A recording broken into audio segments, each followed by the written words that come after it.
Assalamualaikum warahmatullahi wabarakatuh. Perkenalkan, nama saya Kusnul Uci Aswika. Saya dari kelompok 11. Adapun materi yang akan kami bawakan yaitu Hutang Luar Negeri Indonesia. Baik, adapun materi yang akan saya bawakan yaitu bentuk-bentuk kesepakatan perekonomian antar negara-negara di dunia. Kerjasama antara negara mestinya melahirkan keuntungan bagi dua belah pihak. Semua negara meletakkan kepentingan nasional, merupakan tujuan utama dan merupakan suatu yang amat penting. Baik, selanjutnya kerjasama ekonomi terbagi 4 kategori. Yang pertama, kerjasama bilateral. Kerjasama ekonomi bilateral adalah kerjasama ekonomi yang melibatkan dua negara dan bersifat saling membantu. Selanjutnya, kerjasama ekonomi regional. Kerjasama ekonomi regional adalah kerjasama ekonomi di antara beberapa negara yang berada pada kawasan tertentu. Yang ketiga, kerjasama multilateral atau internasional. Bentuk kerjasama ekonomi ini tidak melibatkan banyak negara dan tidak terikat oleh region atau wilayah atau kawasan negara tertentu. Selanjutnya, kerjasama ekonomi antar regional. Kerjasama ekonomi antar regional yaitu kerjasama ekonomi di antara dua kelompok kerjasama regional. Selanjutnya, peran penting kesepakatan antar negara bagi Indonesia. Peran penting kesepakatan antar negara bagi Indonesia meliputi banyak aspek. Manfaat kerjasama ASEAN bagi Indonesia banyak memberi keuntungan bagi anggota lainnya. Berikut yang pertama, menciptakan perdamaian. Salah satu manfaat kerjasama ASEAN bagi bangsa Indonesia adalah dapat menciptakan perdamaian. Yang kedua, memperjuangkan kepentingan nasional. Manfaat kedua dari kerjasama ASEAN bagi bangsa Indonesia adalah memperjuangkan kepentingan nasional. Yang ketiga, manfaat sosial budaya. Salah satu manfaat kerjasama ASEAN bagi bangsa Indonesia adalah bidang yang sosial budayanya. Hal tersebut dibentuk karena adanya tujuan dari pusat yang berpusat pada masyarakat.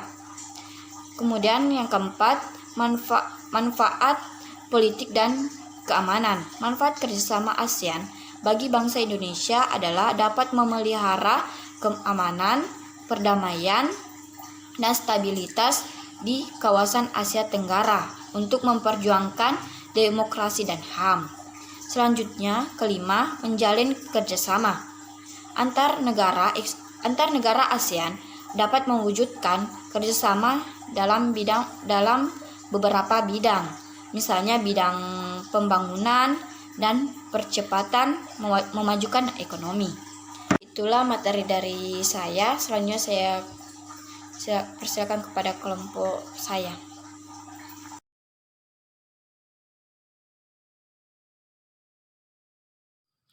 Baik, terima kasih atas kesempatan yang telah diberikan kepada saya. Langsung saja saya akan melanjutkan materi selanjutnya mengenai sengketa dagang antar negara melalui diskusi kasus-kasus sengketa dagang. Di Indonesia kembali terlibat dalam pertikaian dagang dengan negara lain. Sengketa dagang ini harus diselesaikan di Badan Penyelesaian Sengketa Organisasi Perdagangan Dunia atau World Trade Organization atau WTO. Adapun kasus teranyar di sini adalah Amerika Serikat resmi meminta WTO menjatuhkan sanksi sebanyak sekitar 5 triliun terhadap Indonesia. Permintaan Amerika ini merupakan buntut dari kekalahan Indonesia pada November 2017. Dalam sidang ini Indonesia dinilai bersalah karena menerapkan 18 hambatan non tarif pada produk impor hortikultura dan bukanlah pertama kali bagi Indonesia harus menelan kekalahan di WTO. Walau begitu, ternyata tak sedikit kasus yang akhirnya dimenangkan oleh Indonesia. Yang pertama yaitu kebijakan Indonesia ini diprotes negara produsen mobil seperti Jepang dan Uni Eropa. Mereka menyeret Indonesia ke Badan Penyelesaian Sengketa WTO. Indonesia kalah dari WTO memutuskan agar Indonesia mencabut kebijakan diskriminatif tersebut. Dan selanjutnya nasib mobil nasional Timor bagi hilang di telan bumi. Yang kedua, materi selanjutnya yaitu bentuk kerjasama perdagangan dan ekonomi antar wilayah dan regional. Kegiatan kerjasama ekonomi internasional selama ini berada di bawah pembinaan dan pengawasan Dewan Ekonomi dan Sosial atau Economy and Social Council atau ESOCOC yang merupakan bagian dari Perserikatan Bangsa-Bangsa atau PBB. ESOCOC memiliki lingkup kerja dalam mengordinasikan pekerjaan yang berkaitan di bidang ekonomi dan sosial. ESOCOC juga diawasi oleh Majelis Umum. Adapun tugas Majelis Umum di sini yaitu memberikan rekomendasi pada penanganan masalah pembangunan, perdagangan, kependudukan dan sebagainya. Banyak negara selama ini melakukan kerjasama ekonomi internasional karena menilai ada potensi pertukaran manfaat.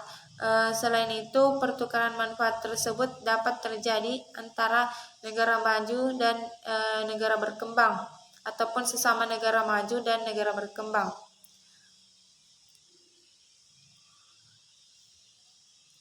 Sedangkan kerjasama sesama negara maju bisa diwujudkan dalam pertukaran tenaga ahli serta ilmu pengetahuan dan teknologi. Dan secara umum bentuk kerjasama ekonomi internasional dapat dibagi menjadi empat jenis. Yang pertama yaitu kerjasama ekonomi bilateral, di mana kerjasama ekonomi bilateral melibatkan dua negara dan bersifat saling membantu. Contohnya itu kerjasama Indonesia dengan Amerika untuk perdagangan komoditas perkebunan, atau kerjasama Indonesia dengan Malaysia dan sebagainya. Yang kedua itu kerjasama ekonomi regional, di mana kerjasama ekonomi regional dilakukan oleh beberapa negara yang berada di kawasan tertentu. Yang ketiga yaitu kerjasama ekonomi multilateral atau internasional. Kerjasama ekonomi multilateral di sini yaitu kerjasama yang melibatkan banyak negara dan tidak terikat batasan wilayah atau kawasan negara tertentu. Yang keempat itu kerjasama ekonomi antarregional. Dalam kerjasama ini terjalin antara dua kelompok kerjasama ekonomi regional. Misalnya yaitu terjalin kerjasama ekonomi antara MEE dengan ASEAN. Mungkin hanya itu dari saya. Kurang dan lebihnya mohon dimaafkan.